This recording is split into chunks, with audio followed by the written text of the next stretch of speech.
Bagaimana menjadi selebriti langit? Artinya bagaimana supaya nama kita itu terkenal di langit walaupun tidak terkenal di bumi. Tentu ini sebuah kemuliaan. Seandainya kita melihat para selebriti saja yang dipuja-puja para penggemarnya, dielu-elu, kadang sampai kalau jumpa histeris dan begitu seterusnya.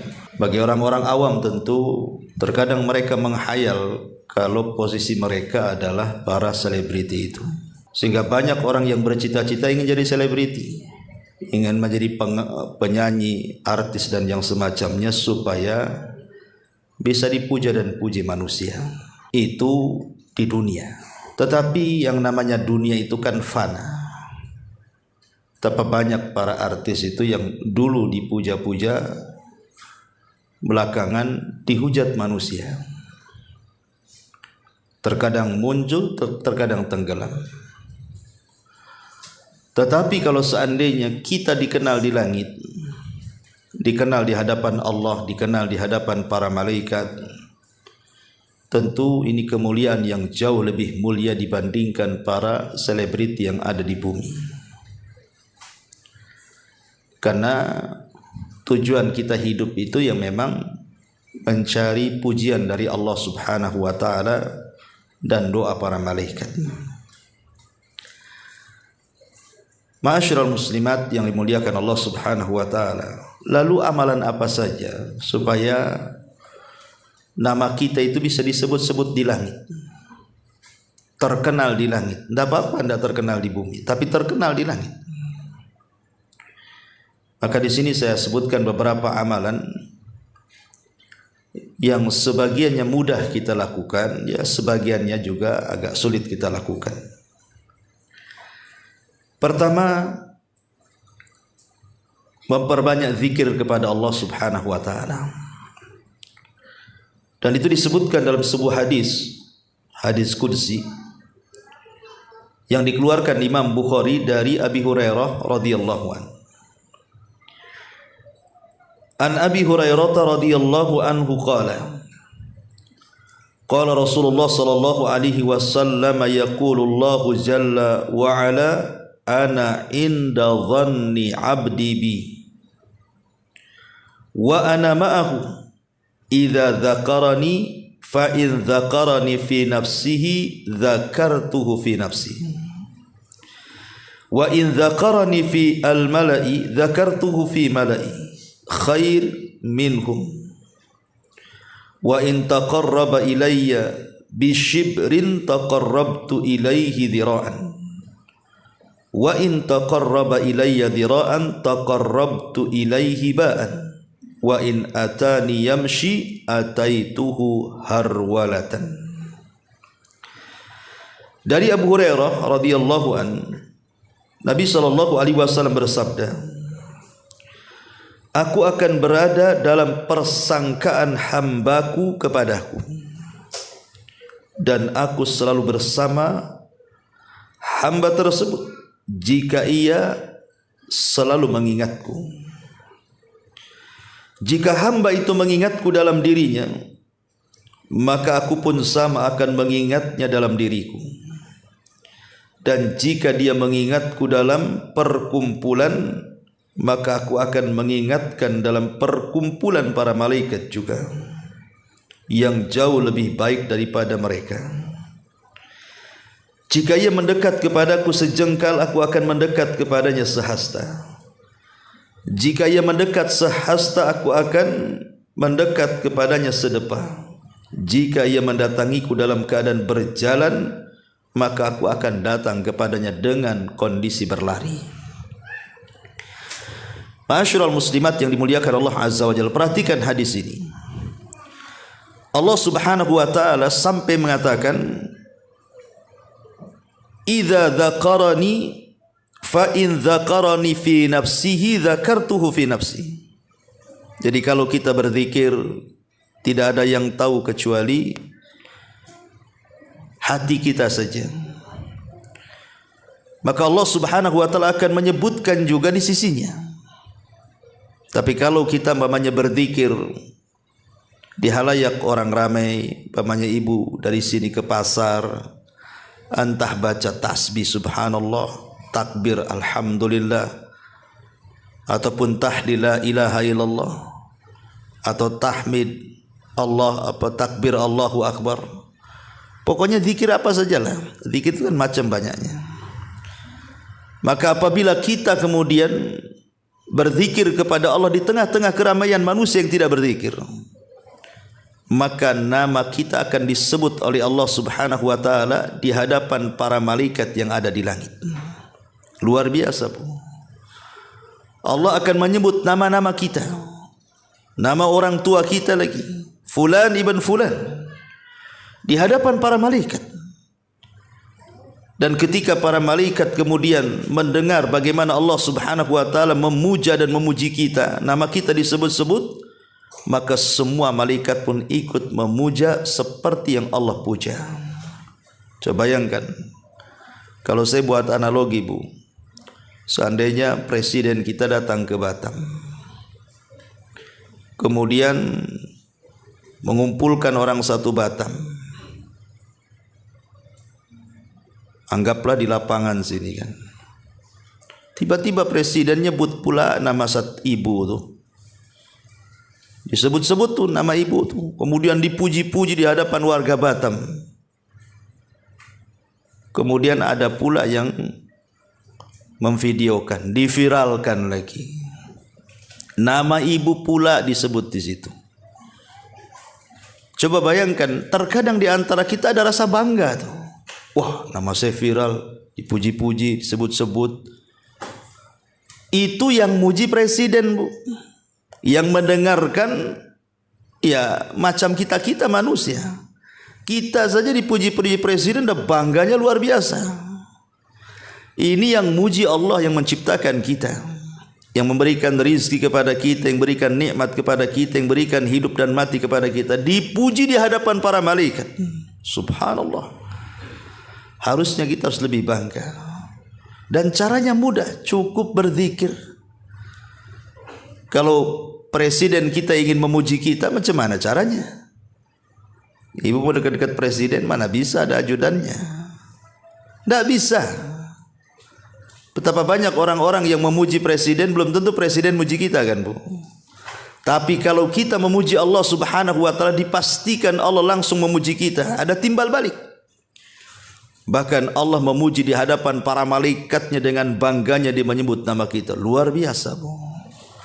Maka jangan bakhil untuk berzikir. Zikir itu perkara mudah, karena bisa dilakukan dalam kondisi apapun oleh siapapun, tanpa melihat waktu apapun. Berzikir kan amalan mudah. Orang tua bisa berzikir, anak muda bisa berzikir, anak-anak bisa berzikir, laki-laki bisa berzikir, perempuan bisa berzikir. Pagi, siang, sore, malam, di mana saja, di rumah, di jalan, tidak terbatasi tempat dan waktu zikir itu. Zikir itu aduh luar biasa. Dan zikir itu menenangkan jiwa. Ala bidzikrillah tatmainnul qulub. Ingatlah, dengan berzikir kepada Allah tenanglah hati kita. Makanya orang kalau banyak masalah, Bu, tertimpa musibah, banyak masalah, apalah masalahnya, cobalah banyak berzikir. Lisannya itu jangan berhenti. Nanti masalah itu sedikit demi sedikit Allah urai itu. Karena saya pernah mengalami juga dan saya coba praktekkan gitu. Subhanallah, memang betul. Tidak mungkin Allah Subhanahu wa taala berfirman kemudian tidak ada dampaknya, kan begitu. Ala bidzikrillah tatmainnul qulub. Ma'asyiral muslimat yang dimuliakan Allah Azza wa Jalla. Kemudian yang kedua, ini kan zikir secara umum, Bu, ya. Sekarang zikir secara khusus. Perhatikan hadis Nabi sallallahu alaihi wasallam. Hadis Nu'man ibn Bashir radhiyallahu an, yang dikeluarkan oleh Imam Ibnu Majah dan disahihkan oleh Syekh Nasiruddin Al-Albani rahimahullahu taala. Kata Nabi sallallahu alaihi wasallam, "Inna mimma tadhkuruna min jalalillahi at-tasbiha wat-tahlila wat-tahmid yan'atifna haulal arsy. Lahunna dawawi kadawawin nakhli tadhkuru sahibaha amma yuhibbu ahadukum an yakuna lahu au la yazalu lahu man yadhkuru bihi. Kata Nabi sallallahu alaihi wasallam dari Nu'man ibn Bashir radhiyallahu anhu, sesungguhnya di antara kalimat-kalimat yang kalian ucapkan tentang keagungan Allah Azza wa Jalla adalah ucapan tasbih subhanallah, ucapan tahlil la ilaha illallah, ucapan tahmid alhamdulillah. Ucapan tasbih subhanallah, tahlil la ilaha illallah, tahmid alhamdulillah. Kata Nabi SAW, maka ucapan itu akan selalu berputar-putar di sekeliling arsy Allah subhanahu wa ta'ala. Bagi tiap-tiap kalimat tersebut suaranya mendengung bagaikan dengungan lebah yang menyebutkan orang-orang yang sedang membacanya. Bukankah seseorang dari kalian menginginkan atau selalu ingin akan sesuatu yang dapat mengingatkan akan dirinya? Lihat Bu, kalau ibu membaca subhanallah walhamdulillah wala ilaha illallah, kalimat tasbih, tahmid dan juga tahlil Bu, maka kalimat ini akan melesat sampai ke arsy.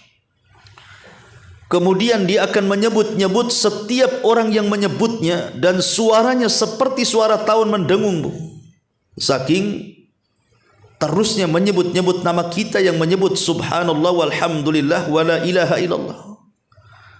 Bayangkan nama kita Bu disebut-sebut di arsyana. Dan kalimat ini kan kalimat mudah kan? Subhanallah alhamdulillah wala ilaha illallah.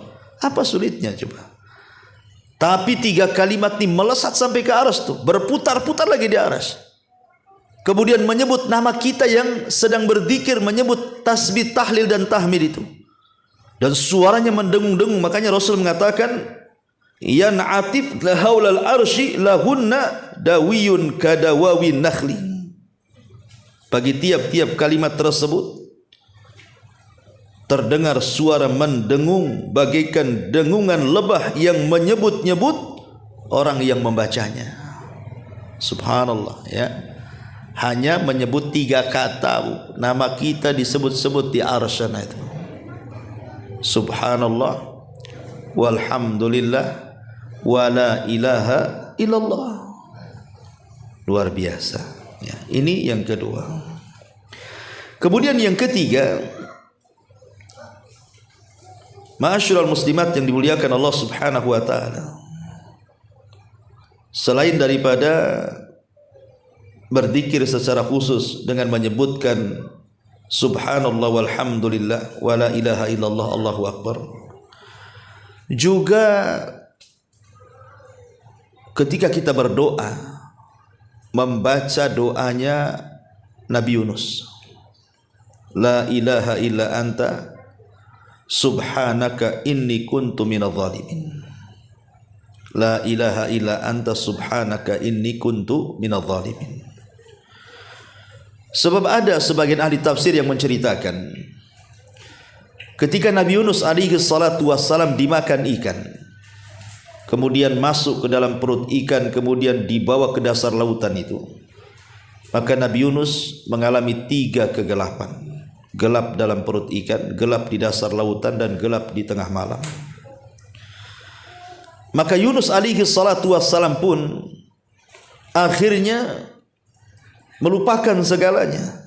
Bagaimana coba ibu berada di perut ikan, di dalam lautan gitu ya.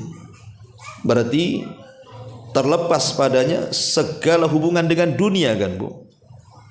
Segala hubungan dengan dunia, tidak dengan harta, tidak dengan kekuasaan, tidak dengan jabatan, tidak dengan kenikmatan dunia, terputus semuanya tuh. Nabi Yunus alaihi salam tuh. Karena dia berada di perut ikan pula. Ngapain di situ coba? Kalau tidak terputus dengan kehidupan dunia. Maka di saat kesepian itulah Yunus alaihi salatu wasallam berusaha untuk mentauhidkan Allah. dan beristighfar, meminta ampun akan dosa-dosanya dan mengatakan la ilaha illa anta subhanaka inni kuntu minadh dhalimin. Tidak ada sembahan yang berhak disembah kecuali Engkau, Maha suci Engkau ya Rabb. Aku mengakui kesalahanku, kezalimanku kepadamu. Ampunilah dosa-dosaku. Ketika Nabi Yunus membaca la ilaha illa anta subhanaka inni kuntu minadh dhalimin, itu suara doanya melesat sampai ke langit. Sehingga para malaikat yang ada di langit ini, mereka mengatakan, ya Rabb, sautun ma'rufun min abdin ma'rufin la nadri aina makana. Ya Rabb, kata para malaikat itu, kami kenal suara ini, keluar dari hamba yang sangat dikenal. Siapa dia dan di mana dia? Maka kemudian Allah Subhanahu wa taala memberitahu bahwa itulah Yunus ibn Matta' atau Nabi Allah Yunus alaihi salatu wassalam sedang berdoa, bermunajat kepadaku. Suaranya melesat sampai ke langit, didengar oleh para malaikat. Makanya jangan lupa Bu, berdoa sebelum mengumandangkan doa, meminta sesuatu kepada Allah itu selipkanlah doa yang biasa oleh Nabi Yunus dibaca, la ilaha illa anta subhanaka inni kuntu minadh dhalimin. Kata Nabi, siapapun yang berdoa dengan doa Dhunnun, maksudnya Yunus alaihi salam, pasti mustajab doanya. Ini yang ketiga. Yang keempat, supaya nama kita disebut-sebut di langit, Bu, menjadi selebriti langit, carilah kecintaan Allah kepada kita. Buat Allah itu cinta dengan kita. Macam mana caranya? Ya banyak amalan-amalan yang dengan amalan itu Allah cinta dengan kita.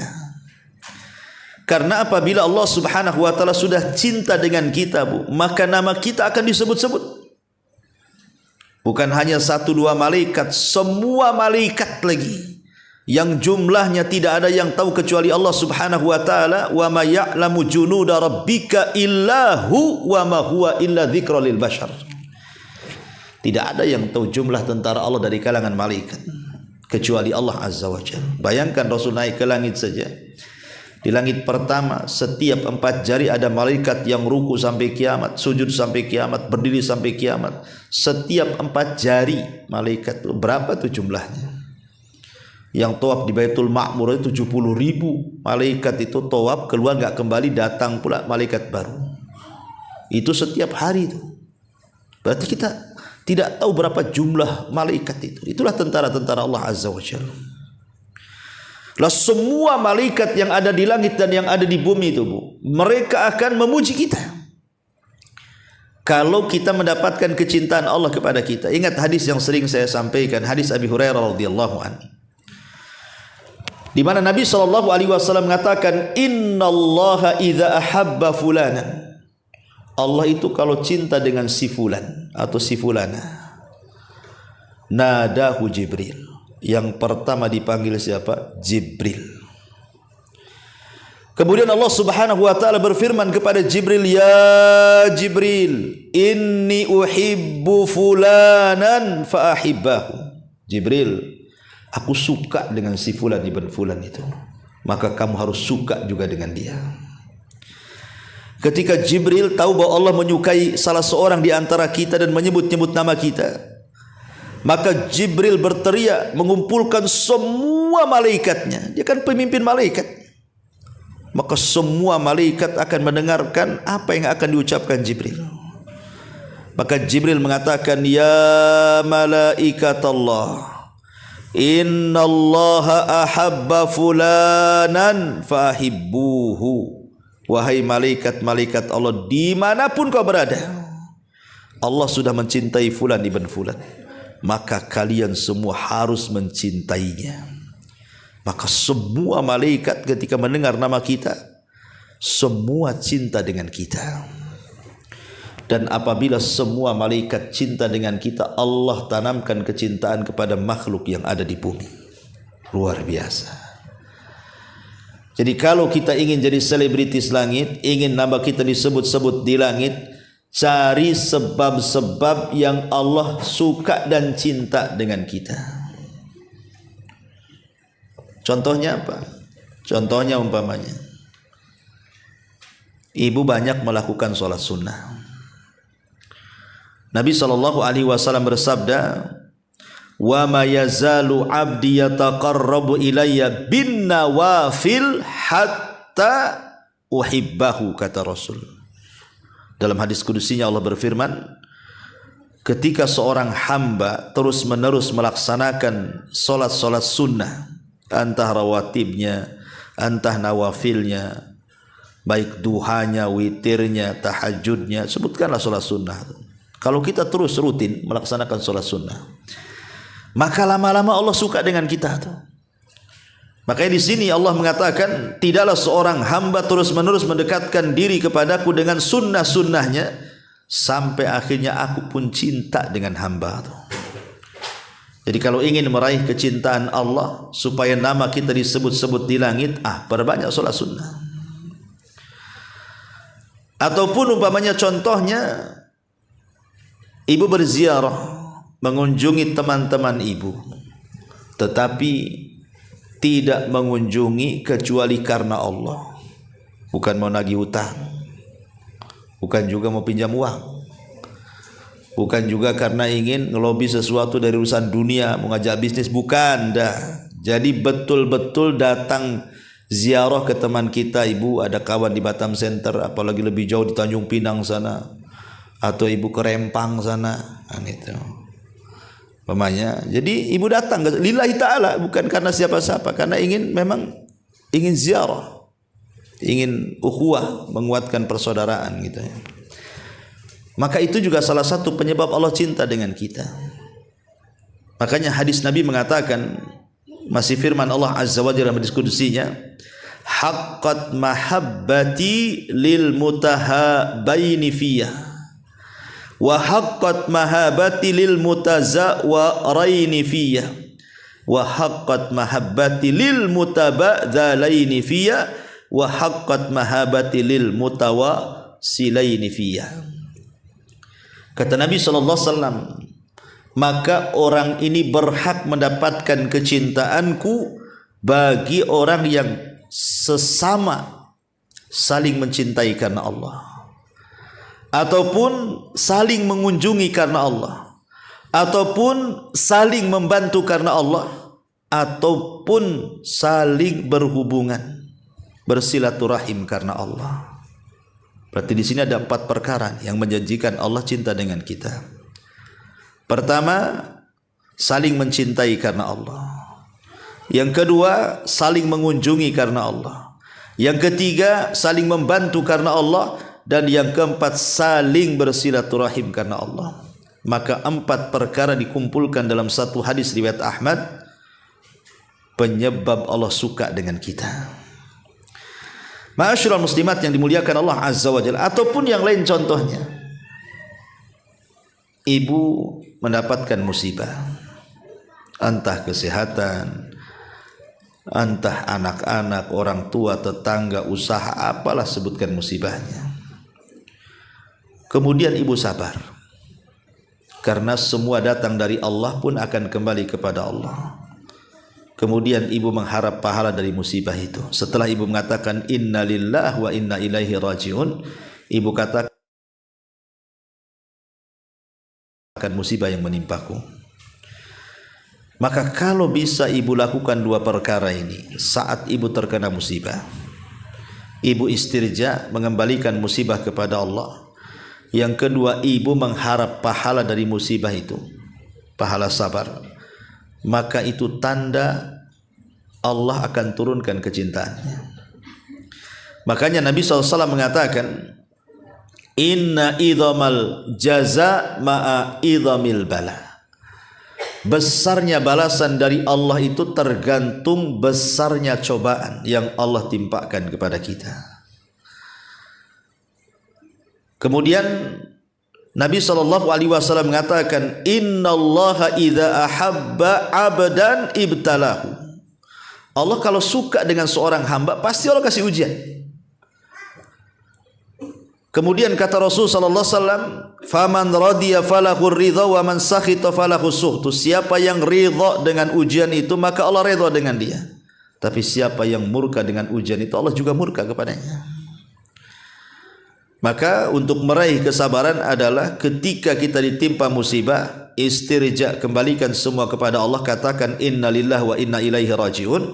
Kemudian yang kedua, katakan Allahumma hjurni fi musibati, ya Allah berikan pahala akan musibah yang menimpa kepadaku, semoga aku bisa sabar. Kan? Itu juga salah satu penyebab Allah cinta dengan kita. Ataupun contoh yang lain umpamanya, tanda cinta Allah subhanahu wa ta'ala kepada kita adalah Allah menyelamatkan kita dari fitnah dunia dan syahwatnya. Kata Nabi SAW, Inna Allah azza wa jal yahmi abdahu al-mu'min fid dunya wa huwa yuhibbuhu kama tahmuna maridakumut ta'ama wasyaraba takhafuna alaihi. Allah ini akan melindungi hambanya yang mukmin di dunia dan dia mencintainya sebagaimana kalian akan melindungi orang sakit supaya makan dan minum supaya sembuh. Maknanya di sini, tanda meraih kecintaan Allah, kita berusaha untuk menjauh dari fitnah dunia. Fitnah dunia kan macam-macam, Bu. Ada fitnah perut, fitnah kemaluan, fitnah anggota badan dan begitu seterusnya kan. Kita berusaha untuk tidak melangkah kecuali ke tempat yang benar. Kita tidak mendengar kecuali yang boleh didengar. Kita melihat tidak diarahkan ke yang haram gitu ya. Lisan pun tidak menggibah, tidak berdusta dan begitu seterusnya, menghindari fitnah-fitnah itu. Maka kalau kita bisa menghindari fitnah-fitnah itu, maka itu sebab terbesar juga Allah cinta dengan kita.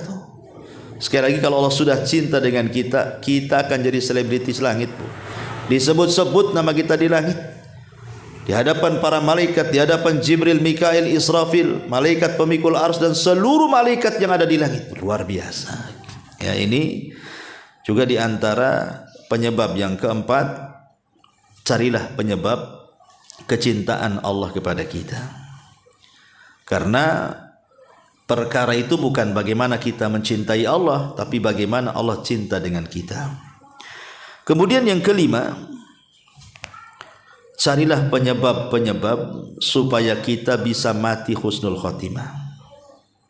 Supaya kita bisa meninggal husnul khotimah. Karena kita tahu bahwa hadis panjang sekali, Bu, ya, ketika saya kemarin bahas di sini masalah hadis tentang kematian kan, Bu, ya, seorang mukmin yang meninggal itu.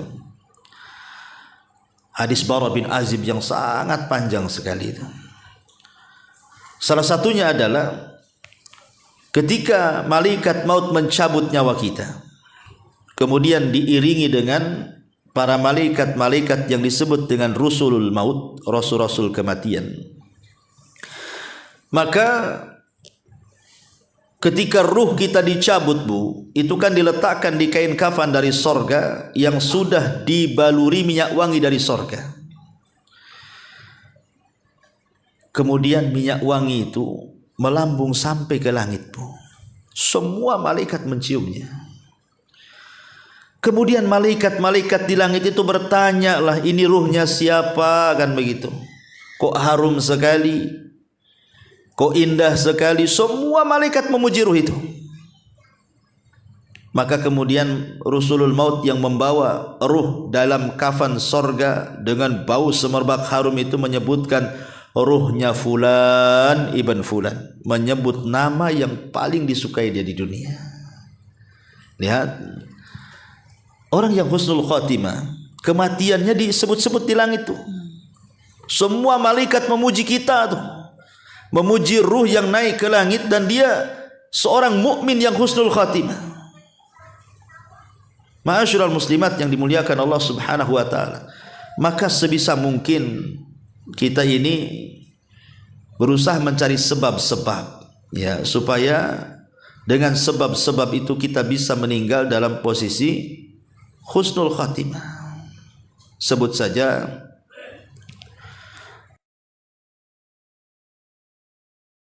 saya katakan biasakan baca Quran, doa sebelum tidur. Biasakan. Karena para ulama mengatakan kalau seandainya Allah takdirkan kita ini bangun di pagi hari, alhamdulillah, pasti Allah akan bangunkan kita di atas fitrah, di atas kebaikan.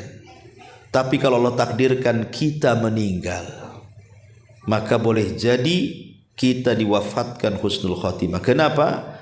Karena sebelum tidur kita sudah banyak berzikir, banyak berdoa, kemudian berwudu. Apalagi kalau pamai sebelum tidur ibu sholat dulu, sholat witir dan begitu seterusnya kan, maka tidur kita itu kan menjadi ibadah. Jadi kalau meninggal berarti meninggal di atas ibadah tuh. Nah, berarti husnul khatimah lah kan begitu. Ya.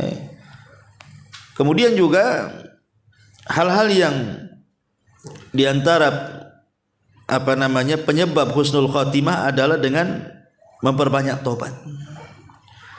Karena Allah yang mengatakan wa tubu ilallahi jami'an ayyuhal mu'minun la'allakum tuflihun. Bertobatlah kalian kepada Allah semuanya wahai orang-orang yang beriman agar kalian tuflihun, selamat. Selamat dari kematian, su'ul khatimah.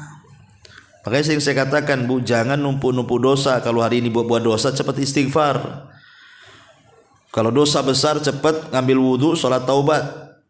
Ya, supaya mudah-mudahan dengan cara itulah diampuni dosa kita dan kita tidak menumpuk-numpuk dosa. Ya, makanya perbanyak taubat ataupun perbanyak sedekah. Nabi SAW mengatakan, "Sana'iul ma'ruf taqi masari as-su." Orang yang banyak melakukan kebaikan, bersedekah, membantu orang, itu bisa menjauhkan dari su'ul khatimah, kata Nabi. Ataupun dengan memperbanyak kematian, sedikitkanlah angan-angan kepada dunia supaya kita lebih banyak lagi beribadah kepada Allah Azza wa Jal. Maka itu juga salah satu penyebab kita ini husnul khatimah. Dan banyak lagi lah, intinya adalah berusaha untuk bertakwa kepada Allah Subhanahu wa taala. Kemudian yang nomor 7, yang nomor 6 ya. Yang nomor 6, bersolawat, memperbanyak solawat kepada Nabi. Dan ini sering saya bahas ya. Solawat itu artinya, Bu, solawat itu artinya, Ibu sering bersolawat. Bu, kalau orang bersolawat tidak paham maknanya, dengan yang paham makna itu beda. Kalau ibu paham maknanya, pasti ibu rajin bersolawat. Tapi kalau ibu tidak paham maknanya, malas bersolawat itu. Solawat itu artinya kita meminta kepada Allah Subhanahu wa taala agar Nabi kita, Nabi Muhammad sallallahu alaihi wasallam, senantiasa mendapatkan pujian di hadapan makhluk yang ada di langit. Jadi kalau ibu mengatakan Allahumma sholli ala Muhammad, berarti kita meminta kepada Allah, ya Allah, saya punya Nabi namanya Muhammad, tolong puji-puji dia di hadapan para malaikat yang ada di atas sana. Itu maksudnya. Dan sebagai imbalannya, maka Nabi SAW mengatakan, man shalla alayya wahidatan sallallahu alaihi asyran. Barang siapa yang bersalawat satu kali kepadaku, kata Rasul, maka Allah akan bersalawat kepada kita 10 kali. Jadi kalau kita mengucapkan Allahumma salli ala Muhammad, berarti kita mengatakan, ya Allah, tolong puja-puji ni Nabi saya ni Muhammad di hadapan makhlukmu yang ada di langit sana, di hadapan para malaikat. Maka Allah akan memuji kita 10 kali, padahal kita hanya meminta kepada Allah suruh memuji Rasul kita 1 kali, tapi Allah puji kita 10 kali pula. Jadi kalau ibu bersalawat, nanti Allah akan memuji kita di hadapan Jibril, Mikail, Israfil, di hadapan para malaikat yang di langit sana, memuji-muji kebaikan kita hanya gara-gara bersalawat 1 kali itu. Coba Bu, kalau dari sini pulang ibu bersalawat sampai 100 kali, Berapa Allah akan puji kita di hadapan para malaikat itu di langit sana, di hadapan ya. Kalau ingin jadi selebritis langit, cukup ibu banyak solawat. Ya, kalau bagi laki-laki masuk masjid sebelum berdoa, Allahumma sholli ala Muhammad, Allahumma ftahli abwaaba rahmatik. Kemudian keluar dari masjid, Allahumma sholli ala Muhammad, Allahumma ftahli abwaaba fadlik. Umpamanya contohnya seperti itu. Ya, jadi bersolawat itu kan mudah, Allahumma sholli ala Muhammad. Dan kalau ingin lebih baik lagi, ibu bersolawat menggunakan salat Ibrahimiyah. Itulah salat terbaik. Allahumma sholli ala Muhammad wa ala ali Muhammad kama shallaita ala Ibrahim wa ala ali Ibrahim innaka Hamidum Majid. Allahumma ali Ibrahim, itu salawat terbaik. Kata Imam As-Sakhawi dan Imam Ibnul Qayyim rahimahullahu taala. Tapi kalau ibu terlalu kepanjangan gitu ya, maka cukup Allahumma sholli ala Muhammad. Cukup kan itu. Ya, cukup dengan bersalawat, nama kita pula dipuji-puji di langit, kan luar biasa. Makanya jangan bakhil untuk bersalawat. Ini yang keenam. Kemudian yang nomor 7, mencari ilmu. Kayak kita gini bu ya. Ibu datang ke majelis taklim, kemudian duduk ya di majelis taklim. Ini penyebab terbesar juga kita jadi selebritis langit, bu. Karena ada hadis Nabi SAW. Jadi dari Qais ibn Katsir, dia mengatakan, datang ke rumahnya Abu Darda radhiyallahu an yang ada di Damaskus. Maka Abu Darda mengatakan, wahai saudaraku, apa yang menyebabkan kamu datang jauh-jauh dari Madinah menemui aku, kata Abu Darda. Maka kata orang ini, hadithun ballagani annaka tuhaddithuhu an Rasulillah. Aku hanya sampai kepadaku sebuah hadis bahwa engkau yang mendapatkan langsung dari Nabi SAW. Hanya ingin itu saja. Jadi laki-laki ini dari Madinah ke Damaskus itu hanya ingin menanyakan satu hadis kepada Abu Darda. Jadi Abu Darda mengatakan, enggak ada yang lain kecuali itu. Tidak, katanya. Atau mungkin setelah kamu datang kemari kau ada urusan dagang di sini? Enggak.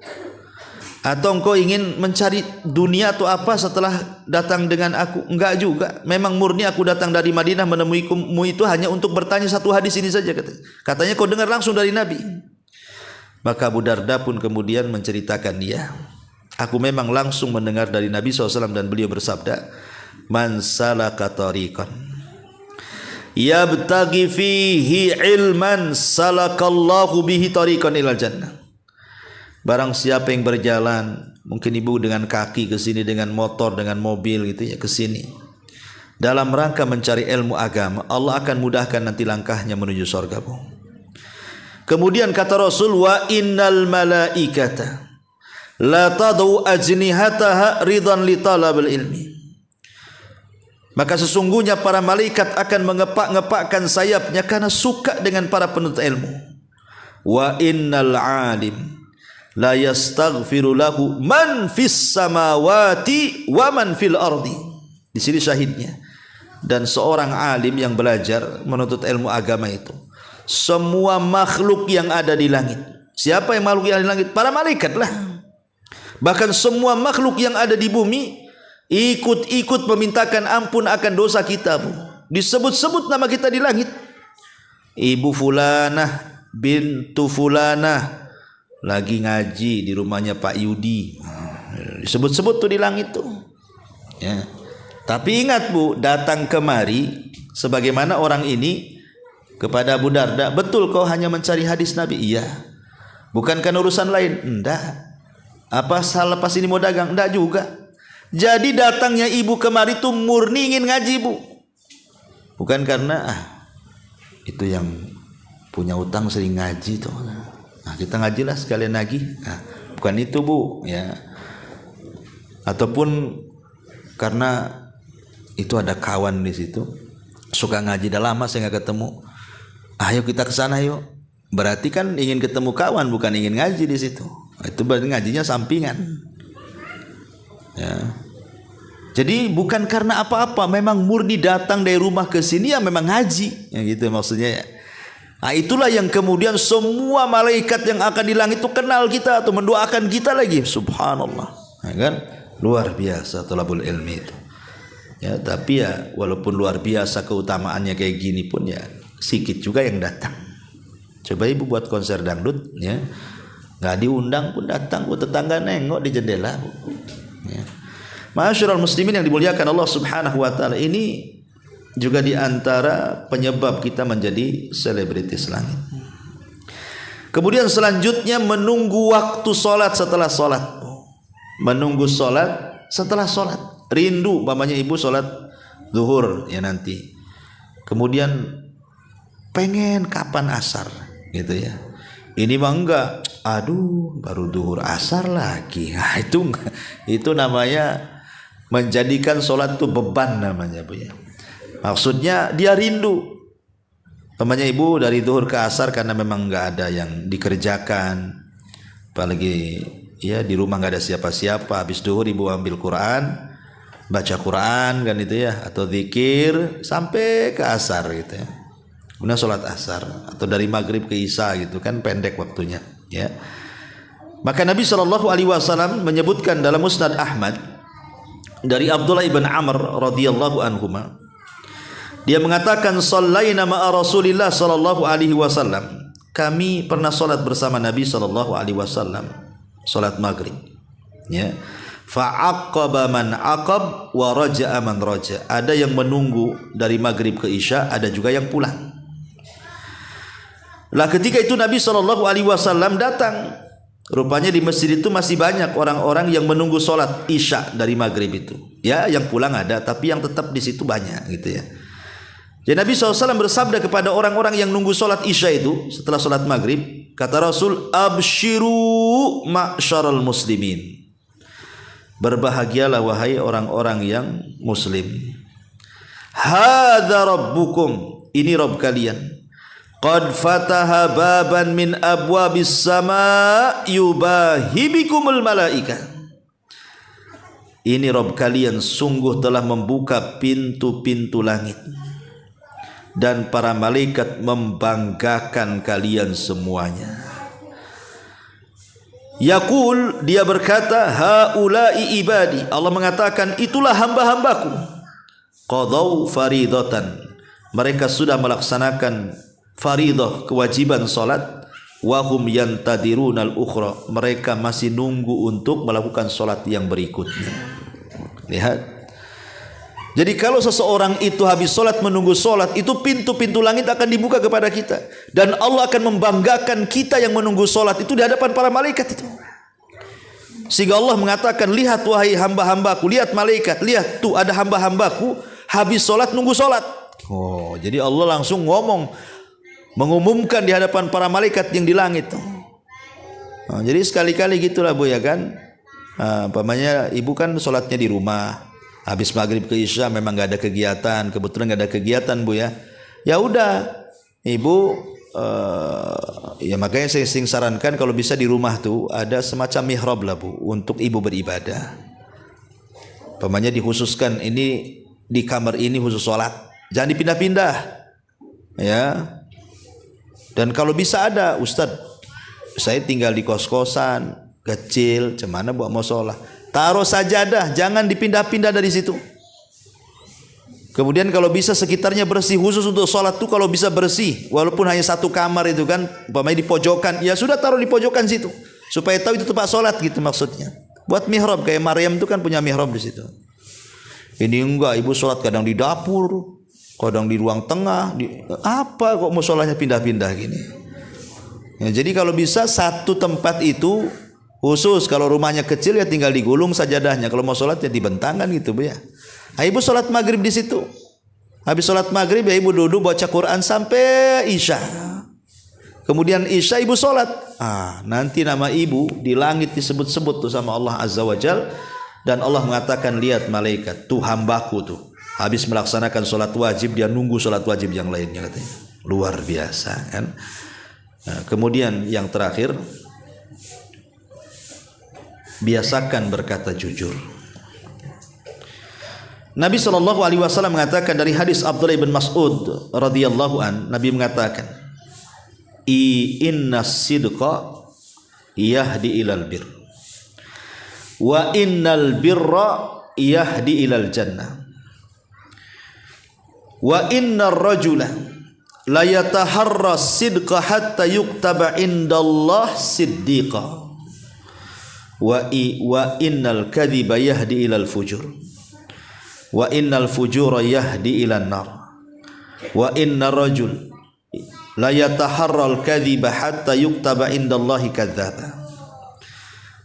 Sesungguhnya kejujuran itu bisa mengantarkan kepada kebaikan, dan kebaikan itu mengantarkan ke surga. Kalau seseorang membiasakan jujur, maka dia akan dicatat di sisi Allah sebagai orang yang jujur. Di sini syahidnya, hatta yuktaba indallahi siddiqo. Kata ulama ketika mensyarah hadis ini, kalimat hatta yuktaba indallahi siddiqo, sampai Allah mencatat dia sebagai orang jujur, maksudnya Allah akan mengumandangkan nama kita di hadapan para malaikat. Si fulan itu jujur, si fulan jujur di hadapan para malaikat. Luar biasa, Bu. Ya, nama kita akan disebut-sebut di langit sebagai orang jujur tuh. Orang kalau Allah yang mengatakan jujur, walaupun manusia bilang dia dusta, tidak ngaruh. Tapi kalau Allah sudah katakan kita pendusta, walaupun satu dunia manusia mengatakan kita jujur, nggak ada gunanya. Karena kadang-kadang jujur manusia itu kadang-kadang pencitraan saja, tidak betul-betul jujur kan. Kayak sekarang nih musim politik kan ya, anggota-anggota caleg-caleg gitu kan, atau yang hendak memimpin negara kita ini, nampak kan itu, yang tadinya nggak pakai jilbab gitu ya, yang nggak pernah pakai songkok, yang nggak pernah ke masjid rajin pula ke masjid kan, subhanallah juga. Yang jarang sedekah pula gitu. Udah jadi jangan lagi melangkah ke masjid, nengok masjid pun tidak, ya kan. Nah ini kan masalah, ini kan kadang-kadang kan dibuat-buat pencitraan saja. Makanya kalau Allah sudah mengatakan pendusta dia, walaupun satu dunia mengatakan jujur, buat apa kan itu? Mendingan Allah mengatakan kita jujur di hadapan para malaikat, manusia mendustakan, itu lebih baik bagi kita. Karena kalau Allah sudah memuliakan kita, tidak ada yang bisa menghinakan kita. Tapi kalau sudah menghinakan kita, tidak ada manusia yang bisa mengangkat kita. Ma'asyiral muslimat yang dimuliakan Allah Azza wa Jalla, maka inilah perkara-perkara penyebab besar supaya kita menjadi selebritis langit, nama kita disebut-sebut di langit, dan kita menjadi terkenal di hadapan para malaikatnya. Wallahu a'lam bishawab. Sampai di sini, Bu. Ya, mudah-mudahan ada manfaatnya. Mungkin